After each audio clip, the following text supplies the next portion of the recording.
जुड़वा बच्चों की मोटिवेशनल कहानियां तो आपने खूब सुनी होगी, लेकिन मुंबई में दो जुड़वा बहनों ने ऐसा काम किया जिसकी वजह से एक लड़के को जेल की हवा खानी पड़ गई।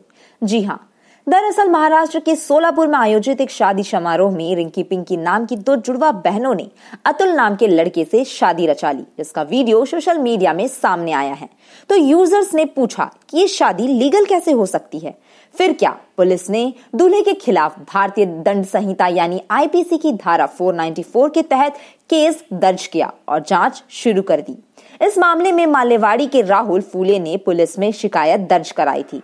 अब आपके मन में जाहिर है ये सवाल उठ रहा होगा कि जब दोनों बहनों ने अपनी मर्जी से शादी की तो ऐसे में सजा क्यों, और हुई भी तो सिर्फ लड़के को क्यों। आइए इस सवाल के जवाब को समझने की कोशिश करते हैं। दोनों बहनों की यानी लड़कियों की पहली शादी थी, लेकिन लड़के की नहीं, इसलिए केस सिर्फ लड़के पर दर्ज हुआ, दोनों लड़कियों पर नहीं। अब ये कैसे हुआ, आइए इसे ऐसे समझे। जब पहली बहन यानी रिंकी ने अतुल को वरमाला पहनाई तब रिंकी की वो पहली शादी थी। इस तरह से जब दूसरी बहन यानी पिंकी ने लड़के को वरमाला पहनाई तब भी उसकी पहली शादी थी, लेकिन जब लड़के ने पहले रिंकी को वरमाला पहनाई तब लड़के की पहली शादी हुई।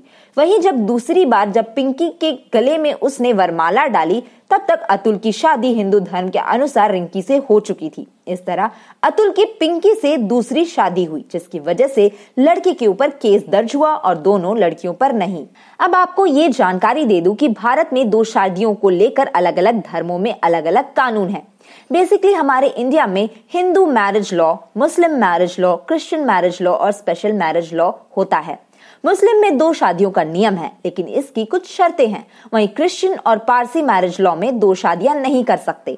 और इस केस में अतुल और रिंकी पिंकी की शादी हिंदू मैरिज लॉ के अंदर हुई थी, जहां दो शादियां गैर कानूनी हैं। हिंदू मैरिज एक्ट 1955 के तहत बिना तलाक के दूसरी शादी नहीं की जा सकती। भारतीय दंड संहिता यानी आईपीसी की धारा 494 के तहत एक पत्नी के रहते दूसरी शादी करने पर क्रिमिनल ऑफेंस का केस बनता है और उसे 7 साल की सजा या फिर जुर्माना हो सकता है। अब यहाँ एक और सवाल उठ रहा है कि जब 3 लोग साथ रहना चाहते हैं तो ऐसे में क्या कोई कानून है जो इसकी अनुमति देता है? तो जवाब है जी हाँ। अगर अतुल सिर्फ एक बहन से शादी कर लेता और दूसरी के साथ पत्नी की इजाजत से लिव इन में भी रहता तो उस पर एफआईआर दर्ज नहीं होती।